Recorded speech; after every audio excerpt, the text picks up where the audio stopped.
Dans le cadre des cafés philo McDo que j'organise plusieurs fois par semaine, vous pouvez visionner sur Internet, qui se tiennent au McDonald's au premier étage de la rue de Rivoli, au niveau des frères Lissac, eh bien, on a posé certaines questions, comme par exemple, qu'est-ce que l'interpolation?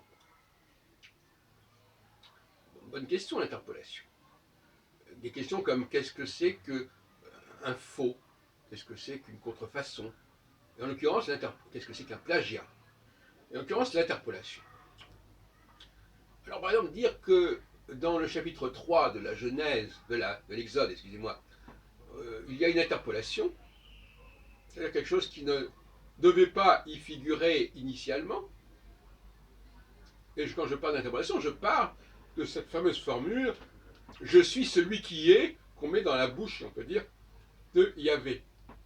Or, comme je l'ai dit, donc je ne reviendrai pas complètement là-dessus, je l'ai dit dans une autre vidéo, le contexte n'est pas du tout dans ce sens-là.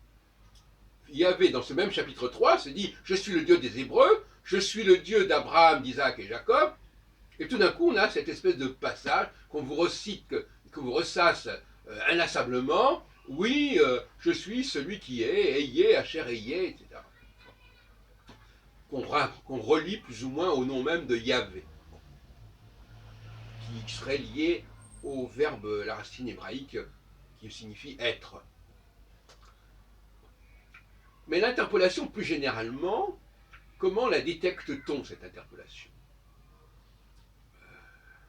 On la détecte, tout simplement, dirais-je, en la supprimant. On supprime l'interpolation et on voit que le texte est beaucoup plus cohérent, qu'il coule beaucoup mieux, qu'il est plus fluide.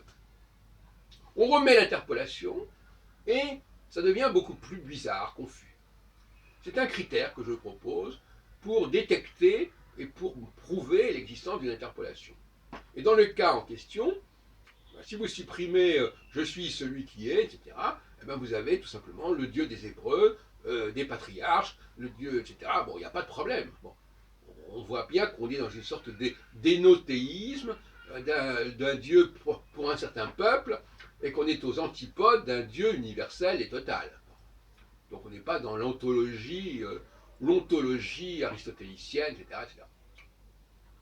Mais il y a eu un glissement qui fait qu'à un certain moment, ce Dieu local, régional, lié à un certain peuple, à une certaine ethnie, à une certaine race, est devenu un Dieu universel, total, ce qui pose d'ailleurs la question de l'interpolation même du premier chapitre de la Genèse.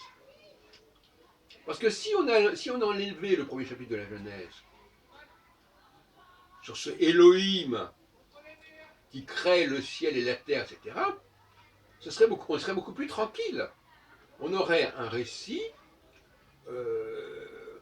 avec, surtout si on commence à Abraham, par exemple, voilà, et même un récit d'un Dieu qui discute avec les hommes, qui parle aux hommes. Ce qui est déjà le cas du chapitre 2 de la Genèse. Dieu parle à Adam et Ève, etc. Enfin, peu importe. Mais ce premier chapitre, comme cela, qui nous parle de Dieu créa Bereshit bara Elohim et Shamaim et Haaretz, etc. C'est quelque chose d'énorme qui vient comme ça complètement télescoper le processus du récit de la Genèse. Donc finalement, moi je considère que le récit de la création, le tout premier chapitre de la Genèse, est une interpolation au sein même du Pentateuque. Voilà encore un exemple d'interpolation. C'est-à-dire qu'il est gênant, il perturbe la lisibilité du texte, et je trouve ça insupportable. Alors, bien entendu, les Juifs d'aujourd'hui ont admis la lecture chrétienne, la théologie chrétienne finalement, en dehors de la question du Christ, ils ont admis la théologie chrétienne. ils voudraient bien, ils veulent, ils sont d'accord pour reconnaître, et c'est vrai aussi pour les musulmans, que ce Dieu qui s'adressait à eux, c'est en fin de compte bel et bien le Dieu de la création. Et d'ailleurs, on le voit même dans, dans les offices du Shabbat, etc. On le voit même dans les bénédictions, tout simplement. Quand on bénit Dieu de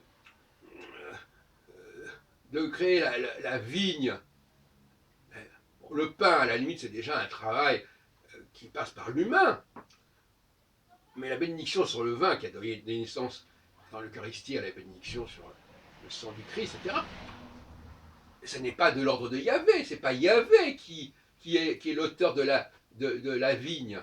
Yahvé, il ne se situe pas sur ce plan-là. On a une sorte de clivage, de frontière entre les sciences dures qui sont en dehors du champ de Yahvé et les sciences molles, la sociologie, la psychologie, la philosophie, qui seraient dans l'ordre du monde de Yahvé, y compris la magie d'ailleurs. Parce que Yahvé, c'est celui qui fait des miracles.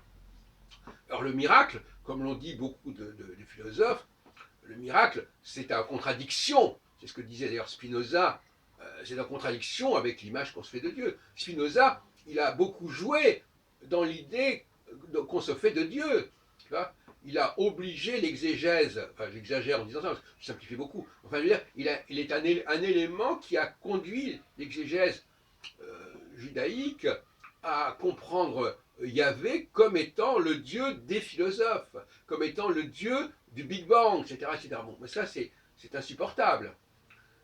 Le mariage entre, l'autre jour je disais cosmologie et théologie ça ne va pas ensemble, mais philosophie et théologie non plus ça ne va pas ensemble, il faut séparer. Et le grand problème de la théologie médiévale, notamment avec saint Thomas d'Aquin, c'est qu'on a voulu les réunir, ces deux plans, théologique et philosophique. Et ça, à mon avis, c'est une erreur gravissime. Et ça aussi, c'est une forme d'interpolation.